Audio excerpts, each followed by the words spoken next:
welcome to Business Over Beer Untapped. I am Ben Surratt alongside Kimberly Keys. Kimberly Keys took a sip at the wrong time. That's right. Yeah, nobody cares. Yeah. Who we have today, Kimberly Keys? Yeah, we have Ivory Becker with Incite Strategies. Welcome. Thank you. How do you feel today? Pretty good. Yeah? Yeah. It's Okay. Friday. It is Friday. I love Fridays. Fridays are good days. Mm-hmm. When you're a small business owner, though, or are you considered a small business owner? Mm-hmm. Yeah. Micro business owner. Yeah. In the wide world of owning businesses, right? Yep. Every day's a Friday, right? Can be. No, that's a lie, isn't it? Before we get into all that, do you want to have a beer? I'll have a cider. Or a cider, because you are gluten-free. Unfortunately. Yeah, that's all right. What is that? I have Two Towns Cider House Cosmic Explorer. It's Raspberry Cosmic Crisp. Ooh. I was forced to have the hazy. Forced. He had no choice in the matter. The Imperial IPA. Oh my goodness. And you got a good one, Keys, the 216 red. Yeah. Yeah, by Lewitt. Cheers. Cheers. We're going to choose the Cheers. Anybody else want to chug it because of all the good. tech stuff? Hooey.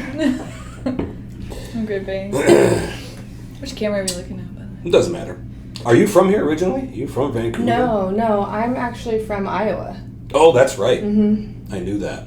Not a native. No. How long were you there for? Iowa? Yeah.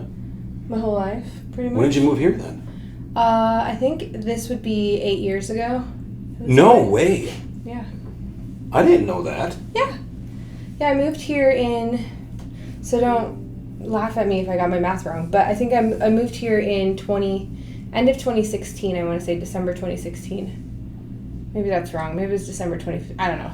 Yeah, that's December all right. 2015 or 16. Jeez. Mm-hmm. And what did you do when you got out here? Financial planning.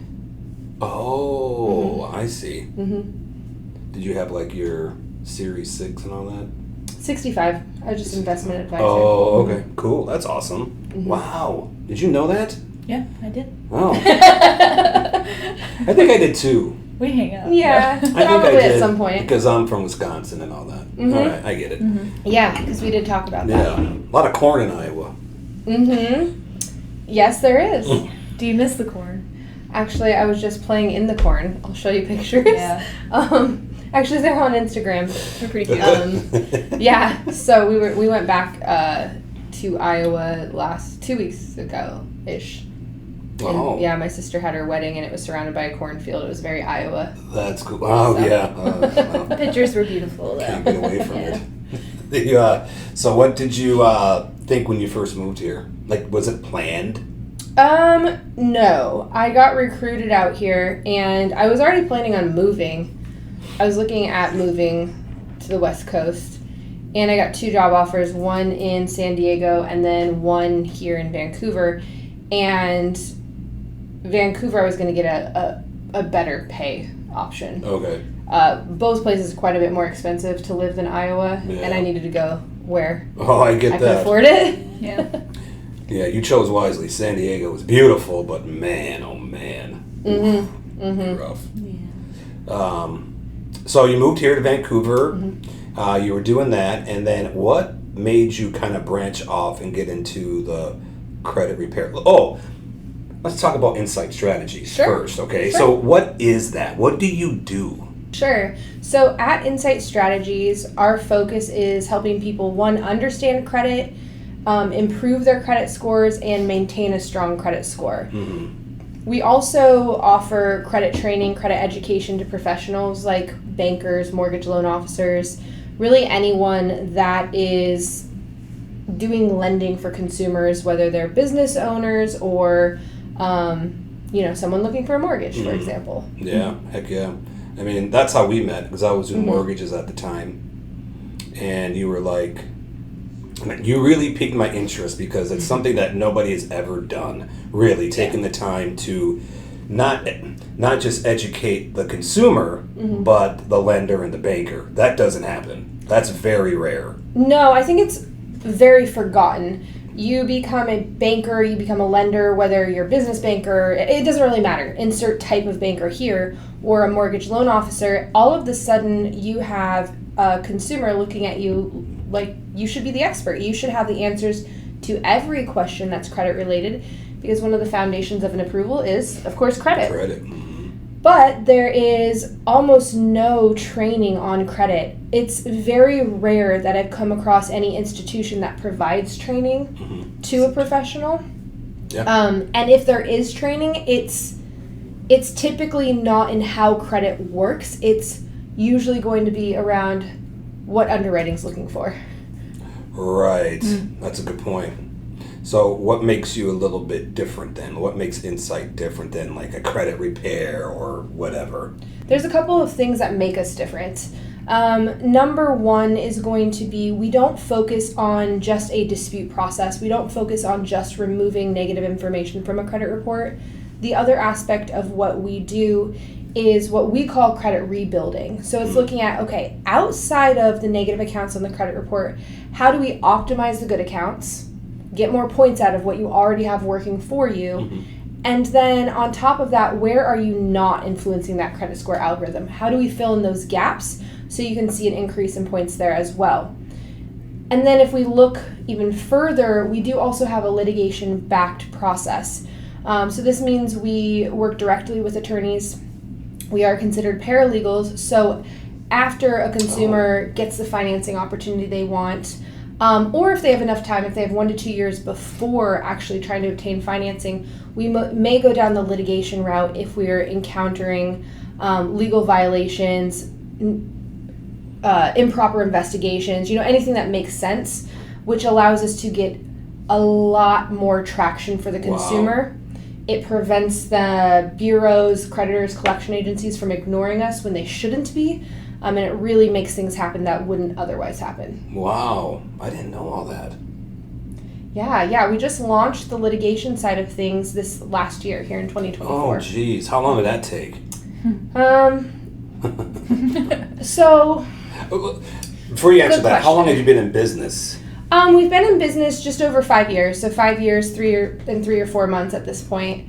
And was it just you that started it? Yes. Just you? Yes, it was just me that started the company. I didn't intend on starting a credit repair company at all. Essentially what had happened was I was in financial planning. I'd gone out on my own at this point, and people found out what my background was, which was dealing with default for several years at a bigger institution. And so a lot of people would start asking me questions about credit. And in asking me these questions about credit, they would refer other people because they liked the answers, they liked, what they were figuring out. And eventually it just made sense to only work in that space. There was a high demand, and as you may know, there's a whole bunch of financial advisors out there. A lot. But there's not a lot of really solid credit resources, so it just kind of naturally happened, and now we're over 5 years old. I have a team of 7 behind me that are really propelling the business forward and helping our clients be successful. Wow. Okay, so back to the litigation part. When did you start? Like a year ago, you said you kind of started. What propelled you to do that too? So the litigation, we started fairly recently. So we started this year. I had heard about it a year ago, or a little over a year ago, a year before we started it. And I wasn't sure if it made sense, or if it was the right path. I didn't necessarily have the team in a position where it made sense to make that transition yet. And then we went to our annual convention, and I brought one of my team members to the convention this time, and he was like, "We got to do this," and I was like, "All right, let's do it." And I don't do things slowly. Obviously. Yes. It's just, if we're gonna do something, we're gonna do it. And we're gonna do it now. What I'm working on is not doing too much at once, like just letting my team get control of something else before we add more change. But I really like us bettering and improving constantly. And I think this was one of the best ways we could do more for our client base. That's awesome. Jeez. Well, how many you have? How many? 7? Altogether? Altogether, yes. Wow. And do you have? What is that like to hire people? Because a lot of small, but no, I'm serious. Because a lot of small business owners are solopreneurs, and they don't know. A lot of them don't know when to hire or if they should hire. Okay. So when did you decide? I guess my question is, when did you decide that I need to start hiring people? I decided to start hiring after I got sick of 14-hour days every day. That's good motivation. I had enough money to hire was the reality. And you hit this point where you have more than sufficient income coming in, so you have the flexibility to be able to hire that one person. And so I did do that. What I found is you realize that when you hire that first person, there's no way they're going to do as much as you could do in that same time frame, and you have to accept that. You just have to accept that they're not going to work at your pace, and there's nothing wrong with it. It's just something that you learn as an entrepreneur. And so I tend to hire if I think I can do the job. Typically, I'm going to need 2 people to do what I think I can do myself, which was a learning experience. Is that just who you are as an individual? No, I think some of it is just you've been doing the same things for so long, you develop really strong efficiencies as well. And there's a learning curve, right, with any new position that you take on. And it also depends on that individual, their acumen, what you have them doing for the company as well. It's really important, in my opinion, to have someone work to their strengths and to hire to what you're not strong at or what you don't like to do. Yeah, 100%. So, are they all part-time or opposite? No, I have a blend of part-time and full-time. Right now I have one part-time. Yeah, just one person at part-time, but otherwise everyone's full-time at 40 hours plus. Many of my employees are working overtime. Jeez. So That's incredible. we need to hire more, but we're in that. That's the hard thing is the more you start to hire, the more it does impact cash flow, and payroll is your biggest expense. Oh yeah. Mm-hmm. Yep. So it becomes where I'm at, it becomes a little bit harder to hire, and you really have to create more efficiencies internally in your processes. And then obviously you want to make more money too, so you have the cash flow to hire. But you get to a certain point where you can't hire, you got to create efficiency. And what I've noticed growing as a business is we're very effective, and then we get inefficient, so we make our first hire. Then we get really effective, and then we get inefficient again, so we hire. So we fix our inefficiencies, and then we hire. The ebbs and flow of efficient and inefficient. Mm-hmm. I get it. Oh yeah, you got to ride the wave. We had yesterday at a golf tournament, and one of our members were there, our Passages to Success members, and she's just kind of new to hiring, and she's having, I don't want to say issues, but I guess her first kind of hurdle with, you know what I'm talking about? Yeah, I was going to say the same. Yeah. So I was just trying to figure out a word. You can explain it, yeah, I mean. Yeah, so there's a conflict. First of all, people work for people, so the people that she hires love her, but they love her from outside the business, not necessarily, hey, I'm going to meet you and then realize your passion. So now there's this conflict of the closeness where the mission is, hey, this is your dream, not mine. Right. So you need to be bleeding for the company versus I'm going to bleed for you because I also believe in the company. And because she's so close to her people, it's really hard to have that little boundary. So it's been a little bit of a hurdle for her. And she can't hire. So hiring already, she can't afford full-time. In certain seasons, yeah, there might be like a seasonal for it, but she's having a little rough time with that. It's, I think one of the most difficult things in hiring is finding the right people. Because you can have people that you love as people, but not as employees. Oh, yeah. And it takes, I mean, it took me, I would say. It's hard though. Yeah, I mean, I would say the team I have now is ideal. And if any of them leave, I'm going to be so upset, and they can't leave. They're not allowed.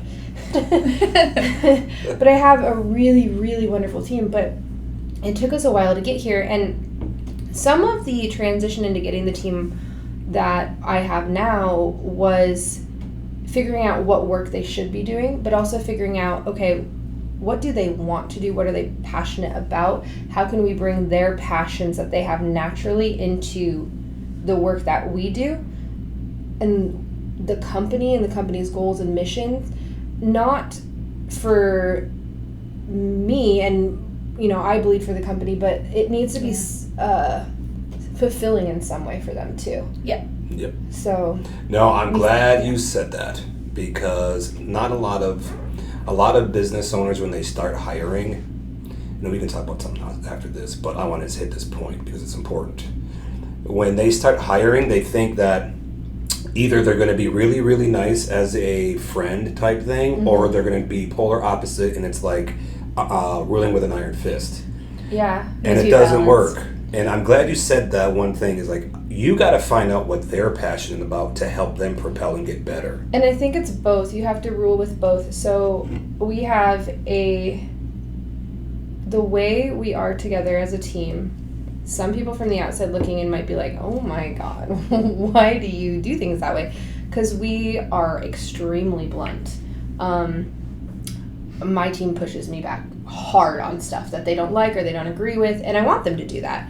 But at the end of the day, if I say, no, this is how we're doing it, and we're doing it this way, they'll listen. But if they still think it's wrong, they're going to come back again with their evidence, with things like really documented and written out, and guess what? They usually win then. Yeah. So I think it's also about the honesty and not walking on eggshells and really getting to be your true selves is so important. In a small business, you have the ability to do that. You don't have the ability to do that in a really large organization. And then some of that passion too is not necessarily about being here in the business, but do we allow for the time for the other things that they're passionate about? It could be that they might not be passionate about what you do as a business at all, but if you give them the flexibility to be able to do the things they're passionate about, like for example, I have a team member who comes in later in the day. She has animals. I don't want to call it a garden because it's a lot more food than that, but she wants that time in the morning for that, or she wants to work from home sometimes so she can do stuff from her home, or whatever. I mean, there's all sorts of different scenarios for all of our team members, but it's a give and the take on both sides. Yeah, I was going to say give and take. Yeah, 100%. Yeah. I think that kind of leads into your passion and the why you do what you do. Do you want to speak on that a little bit? Sure. Because we've talked about it. So, yes. Yeah. The whole foundation of what we do is providing opportunity and providing people with hope when they may feel pretty hopeless and lost. So the vast majority of our client base, they've been through hardship at some point, and now they're on the other side of it, but it feels like the hardship is just dragging them down. It's this anchor. It's like, okay, I lost a job, or we have a client that just started who had a stroke. That obviously impacts your ability to make payments. You can't work. There's all sorts of things that happen to people, and you're like, okay, now I'm in this position, I'm working again, I'm making great money, everything else is going for me, but like, why can't I shake this? Because when you have a credit issue, your credit is damaged for 7 years. You may have collection companies calling you, you may have judgments, you may not be able to qualify to get a credit card, to open a cell phone plan. I mean, there's all sorts of things. Your insurance rates are higher. You can't qualify for loans. You can't qualify for a rental. I mean, it's like, okay, so one bad thing happens to me and now it destroys my whole life. And that's what we fix, is we give people their lives back. And that's really the purpose of what we do. And it's why I love it, and I know it's why my team loves it, because we know we're able to help make a difference in people's lives. So, yeah, my long-winded response. No, it's fantastic. But it's important. It is, and I mean, I guess that's why you're going to be at the ThriveCon 2024, and you're speaking about it. And Absolutely. The one thing that we talk to our members, to our small business owners, entrepreneurs, is, when you get started as a small business owner, your credit's going to take a hit because things are going to happen. But there's ways to avoid it. If you know how to play the game, you can make it work for you. It's really, if you have all of the rules and then you can fit within the confines of the rules, you can avoid your credit being damaged. You really can. Yeah, that's basically what we're going to be talking about in ThriveCon. That and more. Yeah. Good. It's a good chunk of stuff. Yeah, because they need to hear that, because it's true. Because a lot of them are having issues. A lot are having issues, and they're never told this stuff. Nobody has until we start doing this, nobody tells them. There's no freaking handbook about starting a business. There really isn't. So, especially when it comes to credit. I also think they don't realize your personal credit makes a difference. They really don't realize that. No. Until it's too late. Yeah, exactly. We've had many people come to us as clients because they thought, hey, I can put it all on my personal credit. It's okay if that gets damaged because it's not going to matter when I go get a business loan. Yeah. But it is not the case, unfortunately. It's like, it's like April Fools. Been there, done that. I'm going to go back to your business again and just your culture you're building. Sure. Was that something that you planned, or did that just happen kind of organically the way was it? I mean, so here's not problem, who knows. My personality is just strong, for better or for worse. I just don't know. I think it takes probably a special person to deal with me as far as my employees go. They're wonderful people, but I'm just really not someone who can hide the way I think, the way I feel.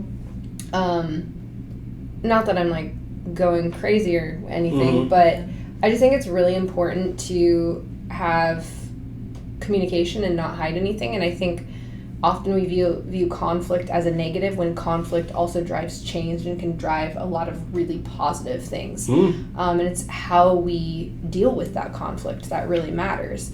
Because variety in opinion or diversity in thought, huge. I mean, that's what creates a really strong and a really successful business.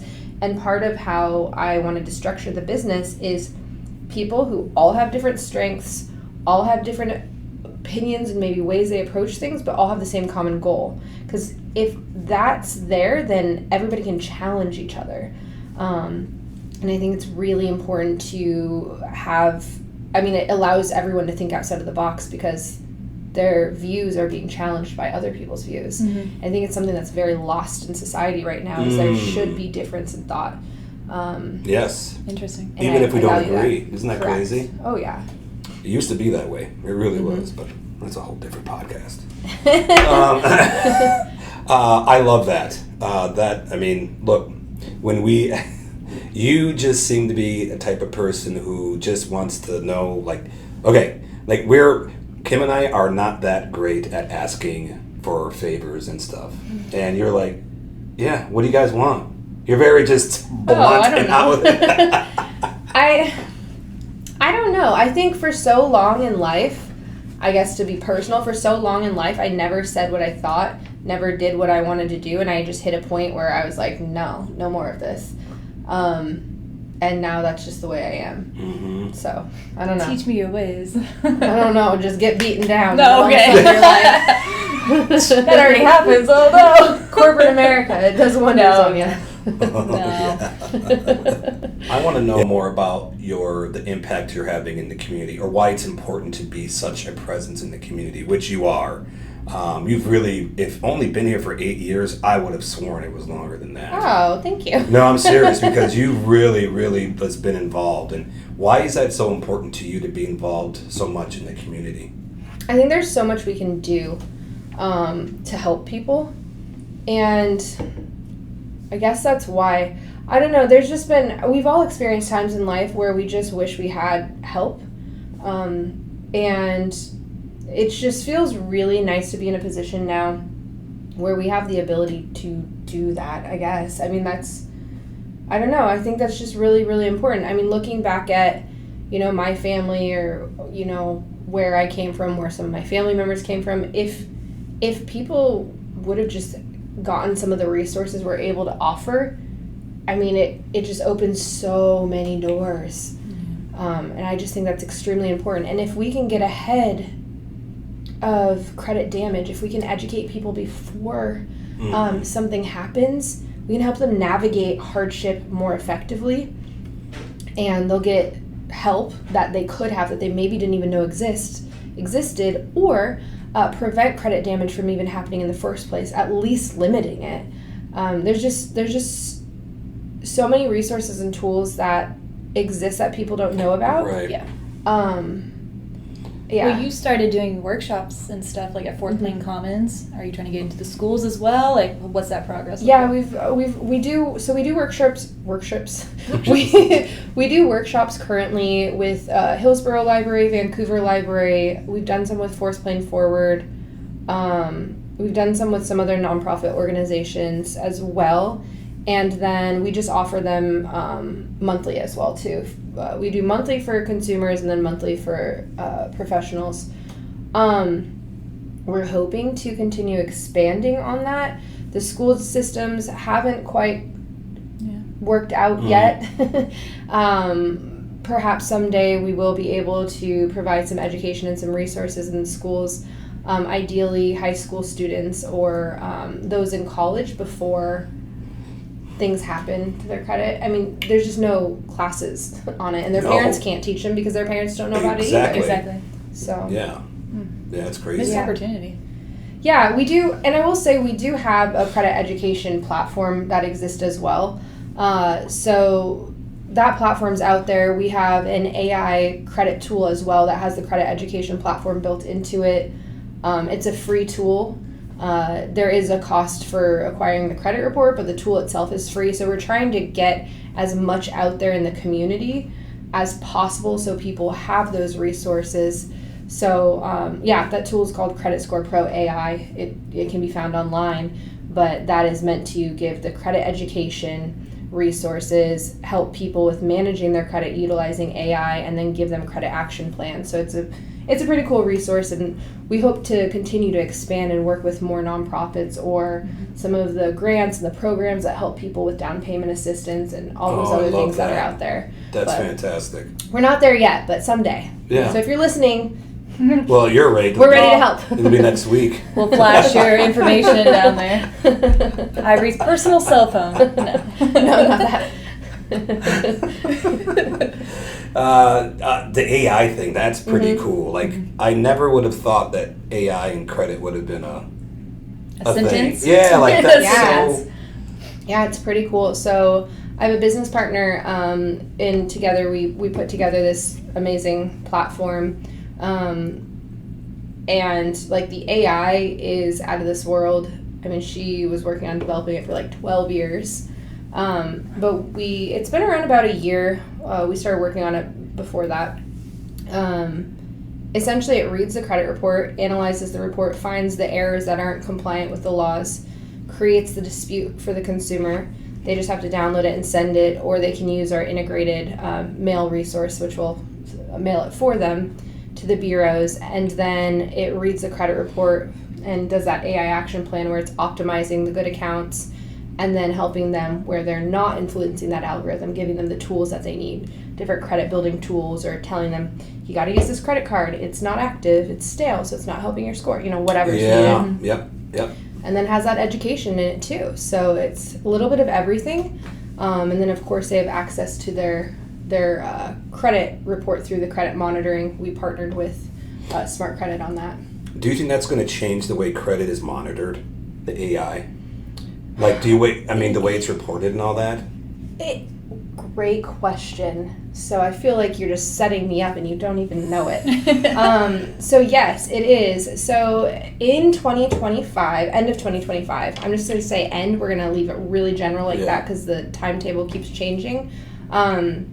There is the introduction of 2 new credit score models that are going to be used in mortgage lending. They have machine learning components built into them where they're analyzing trended data, so what your behaviors are over a set time frame, 24 months in this case.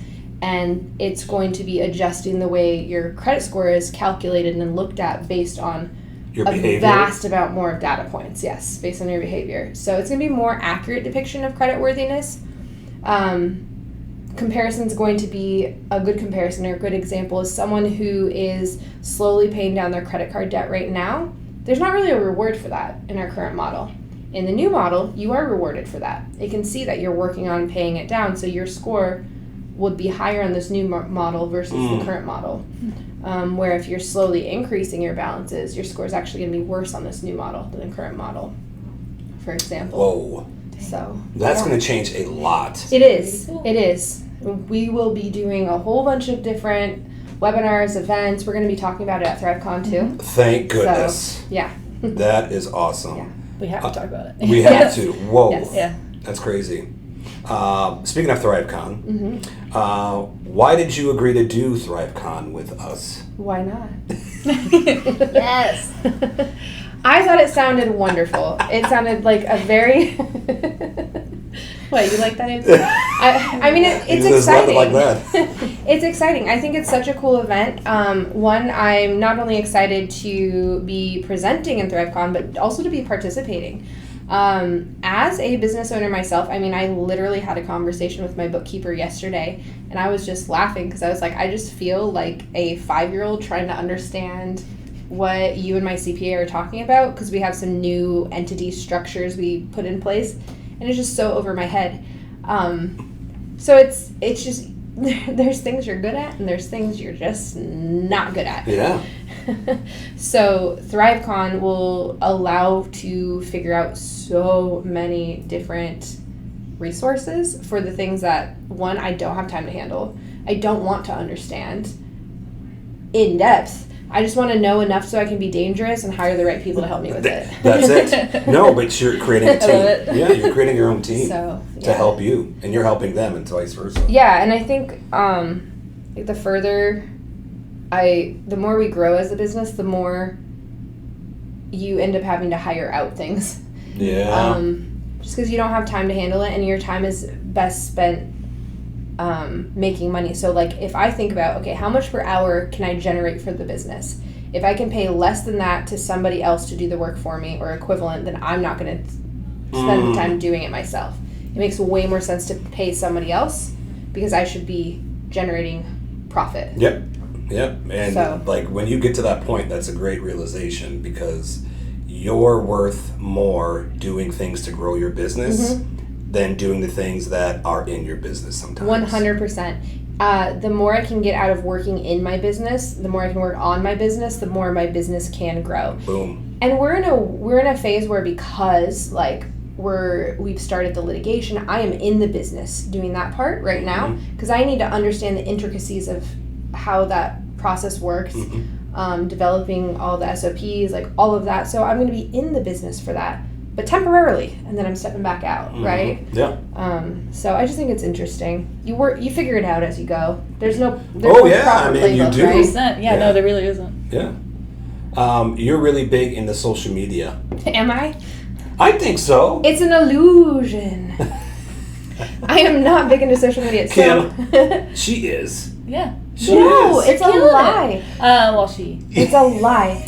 wearing too many hats. She knows how to outsource people. I that am love not. to do I it. am not doing it myself. Well, okay. But you kidding are me? providing the content Yes. and the education and the points, so you have the big brain ideas, and then someone else comes in and helps. Like I just sit here like Formate. what we're doing, and I talk, and then I Someone give it to someone and edits say, "Make it look good." But like you hit what you like your personality is. If I'm gonna do it, I'm just gonna friggin' do it. Yeah, usually what I do is I work up the courage to just spend a Saturday. I'll come in for like 4 hours and talk in front of the camera. I might have like some talking points. What I do like to do is I'll reach out to my team and I'll say, what are the common questions we're getting from clients? And then I just answer those. Or what are some really interesting scenarios you came across with clients? Or what are our wins that we had, right? And then I can just talk about that. That is a great question, though. Yeah, and so that's a lot of how I do it. What? Oh, I didn't even pick it up. Want to know my first client story? Yes, Okay. ooh, I So do. here's my first client. My very, very, very first client. I still know her. She's great. She's another business. She works in the community, in our community here, and she had come to me I had just said, I'm starting to do this. I just told people, this is what I'm doing now. So. Help me. Yeah, this is what I'm doing now. I went to every loan officer. I was like, hey, I know we always talked about financial planning, but I'm not doing that. This is what I'm doing now. Yeah. So you should work with me. First loan officer that ever worked with me was Jason Presser, by the way. He that dude still works awesome. with me to this day. He's that great. Dude's awesome. But anyway, so my very first client, I just met her networking, of course, and, we had a good relationship. And then she had mentioned that she had some credit issues, and I was like, I can handle that. And so I looked at her report, discussed everything with her, and she happened to have a repossession from a bank I used to work at that will remain unnamed because I don't want to get in trouble. Yeah. And it was not handled properly. There were some major issues. And I asked her to give me just a ridiculous amount. I said, thanks. Thanks. I'm just kidding. I asked her to give me a ridiculous amount of documents, which she complied with, her sweetheart, because it was a lot. And at the time then, I didn't have any other clients. I'm scouring, finding every single penny of an issue, right? And we ended up getting her a settlement of $20,000. And that was my first client. And stop it. Yeah. What a win for your first client. And as a thank you, she gave me more of it, and I was like, thank you, because you are my only client. We are not paying the light bill with having one client. Right. But she ended up giving me a little portion of it, which was really That's awesome. kind. She didn't have to do that. I mean, I think back then, what was I charging, like $50 a month, I think? Yeah. Something like that. That's, Yeah, so it was amazing. I will never forget that. And then, of course, she was having her success story and, getting to see her buying her dream car and all these things. It's been really wonderful, and I don't know. That's my first client story, but that's awesome. I mean, that just really fueled and kickstarted everything because I was like, okay, yeah, well, then she's going to spread the word. Yeah. Yeah. And guess what I got? Because of Ivory. That's exactly what happened. She would talk about me at networking events, and yeah, it just kept going from there. I love that she would talk about it because I feel like it's so taboo to not be transparent about your past or things that have messed up. And you would think once credit damage is fixed, everyone wants to talk about it. It was really interesting because I didn't think it would be that way necessarily, but people are more than willing to give reviews or talk about the success once the shame is gone, because it's gone now. And now it's like, look at what happened. Look at what I did. I came from there and I am here. Yeah. You should know. Dang. Yeah. So, If you should know. It's as with anything, when you come out of the other side of something that's really difficult, it's like, heck yes. Yeah. I'm better now. No, for sure. I think it also is because it wasn't part of the education, so when you mess up in that format, it's so embarrassing. You don't really want to tell anybody. Spouses sometimes don't tell their spouse that they're in debt. I'm telling you. And especially if your spouse is your business partner. Holy shit. Yeah. Not great. Not good. Not good. Yeah, we've worked with a lot of business partners where one business partner we're helping out and the others in a different situation, but they need both of them on a level. Yeah. Mm-hmm. So. Yeah. Give me one common mistake that people do, or one common misnomer that people think about credit, Sure. and then something that nobody knows about credit. Okay, one common misnomer. A common misnomer, your fancy word choice, a common misnomer or myth about credit is if you pay off a loan, it's going to help your credit. So a lot of people will aggressively pay down their car loans thinking, hey, I'm paying more than that minimum payment. That's going to help me improve my credit score. And then when I pay it off sooner than the original end date of that loan, my score is going to shoot up. False. Psych. Not going to happen. One of the reasons why is because your average age of open accounts is now shortened once you close that account, once it's paid off and it's closed. The original schedule says you're meant to pay this amount every single month, so you're not rewarded for paying more. Mm-hmm. You're only disadvantaged for paying less, right? And getting a late payment. So there's really no benefit to doing that, and it doesn't help you when you're getting ready to get a business loan or a mortgage or insert whatever type of financing opportunity. Okay. Mm-hmm. That's why all those kids who paid off their college debt, their score went down. It can go down because they're open for Yeah, so for real. long. A lot of them did. Right? Like, let's say a college loan I have, it would have been opened a long time ago. We'll just say that. If it's 20 years old, A long time. or 15 years old, and, you know, whatever, Or 10. whatever number, once it closes, yeah, it's only 5 years old. I'm so young. Once it closes, then all of a sudden I lose that age. Yeah. Caveat, and I'm going to answer your other question Yep. with this caveat, so this is perfect segue. Thank you. Yeah. I'm very good at this. No. Is It's all him. if an account's not active, it's not affecting your credit score algorithm. What do I mean by that? Let's say my student loan, to keep this example, is deferred. I haven't had to make payments on it for years and years and Right. years. COVID was a great example, right? Mhm. If it is inactive, I like to call it stale because I just think that sticks in the mind. The credit score algorithm is like, well, this isn't really valid data anymore. I don't have any accurate data based on what this person's position is right now, right? What is their affordability right now? How can they be responsible right now? Oh. The data's old, so I'm just gonna kind of ignore this account and not really consider it in the profile until it's active again. Now, my caveat to that is going to be if there's a late payment, that's always going to be factored in, but you're not going to get the benefit part. You're not going to get the positive aspects. So another time we see that is credit cards. Mhm. I haven't used my credit card for more than 3 months. It's now inactive. It's stale. It's not helping your utilization ratio. It's not helping your payment history. You're not getting that benefit. So I think that is something that is really uncommon knowledge. So solution would be with your credit card. Put your Netflix subscription on it and set it up on auto pay if you don't like to That's use a a good credit card. idea. Yeah. It's always active. Love that idea. Yeah. Well, another common one, can I ask you about this? Absolutely. Is when I was doing my lending was medical. Like hospital bills, stuff like that, and people would get hammered. So what about medical bills? and What stuff about like medical? There's a lot we can talk about medical bills. Okay. Let's take it from a mortgage perspective first. that? Okay, yeah. Okay. Yep. So when you are applying for a mortgage loan officer might say, oh, you can ignore the medical collections. We don't care. We're going to overlook them. Okay. Like, they're not going to factor into our approval. We can ignore them. Yeah. But they affect the credit score. So a lot of times when I'm talking with loan officers, they're like, well, we don't care about the medical collections. It's like, you might not for the loan approval, but you should care for the score. So it still affects the score, right? But it doesn't affect your loan approval. I love that.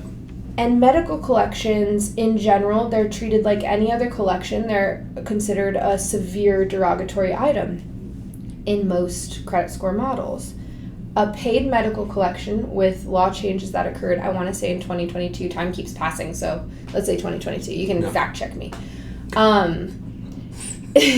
Now, once you pay that medical collection, it automatically comes off the credit report and automatically creates a score boost. So if you're a loan officer or you're a consumer getting ready to get a mortgage and you're like, I want to do something quick, I don't have time to dispute it or see if it's valid, or maybe you know it's valid, just pay it.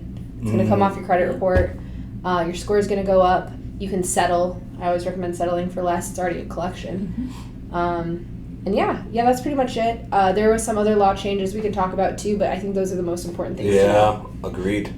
That's awesome. All right, what other knowledge? One more Oh thing. my gosh, so much No, I'm knowledge. No, I'm kidding. I'm kidding. I have to do that. You got to save some for ThriveCon. Oh yeah, we're gonna learn so much in ThriveCon. We have breakout sessions, and How many breakout sessions are you gonna do? I don't remember how many am I doing. Are you doing 2? Minimum 2. Okay. Yeah, I think you should do 2. I'll do Because there's 2 at 2 least. different audiences. And what are you going to be to talking reach. about? It's written down. You know, I know later. I know. Yeah, it's written down. We figured it out, but I don't have that answer. Well, because we have other workshops lined up too. So Yeah, we have so much that we're going to be discussing, and I think as the landscape and credit continues to change, we're going to address that as well. I know one of our talks is about AI. It gotta be. Absolutely. Yes, thank you. Yes. I know one of our talks is about the credit model changes, and then I know we're also going to be discussing understanding credit as a business owner. So high level, those are what we have planned right now. We're open to suggestions, leave comments, let us know what you want to know about, and we will make sure we focus on it. Love that. Cool. Well, Ivory, you're freaking awesome. Yeah, I don't like compliments. Yeah. I was about to move the camera, but I can't now. Look at yourself, say I love you. I love you. I don't like compliments. I'm like, what do you say to a compliment? It's like, it's one of those instances where you want to be like, you too. Oh no, I shouldn't have said that, you know? I want to do another podcast and just go off script not about your business, but just you as an individual, because I think you have great stories to tell, don't you? Who knows? Yeah, I don't know. I think you do. Well, where can people find you? All over social media. So everywhere. Isn't that the right answer? We're everywhere. I'm not on X. Okay. I keep being told I should get on there. You probably should. I downloaded it. That's probably a good place. Yeah, that one should. Okay. Sorry. Well, I guess I'll listen. Yeah. Soon to be on X. But where you can find me now is I'm on YouTube, Instagram, Facebook, LinkedIn, Incite_Strategies. Credit Score Pro is Pro. That's a very easy one. No underscore. So you can find me online on Instagram, YouTube, LinkedIn, and Facebook at Incite_Strategies, or for our AI platform to learn all about the AI and how it works at Credit Score Pro. And trust me, just call her. Don't feel like you're not alone. There are so many people like you who have credit issues. You're just helping yourself. You're taking that one step closer to getting a better and healthier credit score. I guess I should mention the website. So I can't with you right now. Well, I just forgot. You mentioned call. So we do have a website. You can schedule a consultation for free. We're always happy to talk with you about your report. If you don't have a report, $1.99, we'll pull a report. It's not an inquiry. So it's not going to affect your score, but you can visit us at incitestrategies.credit to schedule it there, or just give us a call, and you'll see our phone number on the website, of course. Can I ask you about Reddit? I've never been on, I've been on Reddit, but I don't know. It could be an educational. Where I can find the time. That's the reality. Yes, I think we should be on Reddit. Yeah. I think we can answer a lot of questions on Reddit. Mm-hmm. Or start the conversation. Yeah. But between all the webinars and everything else, I think we're cutting back. We've done webinars every week for the last year. I think we're cutting back to twice a month now. Well, technically 3 times a month instead of 5. Ooh, Jeez. That is a lot. That's a lot. Yeah. Yeah. I mean, yeah. We try to get information out there, but all the webinars are on YouTube, so. Oh, okay. Yeah. So go to those. Yeah. Go to those. No, they're fantastic. I've been on a couple. Yeah. They're split between the Incite Strategies YouTube and the Credit Score Pro YouTube. I love them. They're fantastic. And you're a wealth of knowledge. Thank you. Well, that's not a compliment. Oh, okay. Say you love yourself. I love myself. Kimberly Keys, where can people find Passages to Success and, more importantly, ThriveCon? Yeah, so Passages to Success you can find at passagestosuccess.com, but it's the word T-O, not the number. And then on social media, all the same, Passages to Success. But our TikTok is Biz Over Beer. And you can find us on YouTube, Business Over Beer Untapped. Yep. We're changing the name soon. So. We are still working on that. Yeah. This is New the identity. the first start of it. You and Connor. Yeah. Cool. Exciting. And then ThriveCon, we have amazing speakers like Ivory here. And it's going to be November 6th. Location to be announced at the end of August of this year. But yeah, red carpet party the night before, so it's just a good chance to celebrate. And we're gonna have an awards ceremony. It's gonna be formal wear, so they get to, the speakers and the attendees get to kind of break the ice early. So the next day is just fully development. Yeah, so if you want one-on-one with Ivory and compliment her. Don't do that. Just ask me questions. Be a sign on your back. Compliment me. But yeah, you can do that and ask her questions. It'd be great to get some one-on-one with her.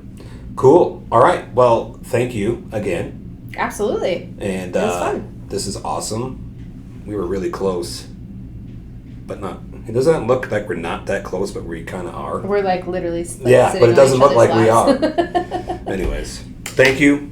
Appreciate you. Appreciate the people listening. And yeah, we'll see you next time. We gotta do cheers. Oh, yeah. Cheers. Dang it. Cheers. Cheers. Oh, the camera moved.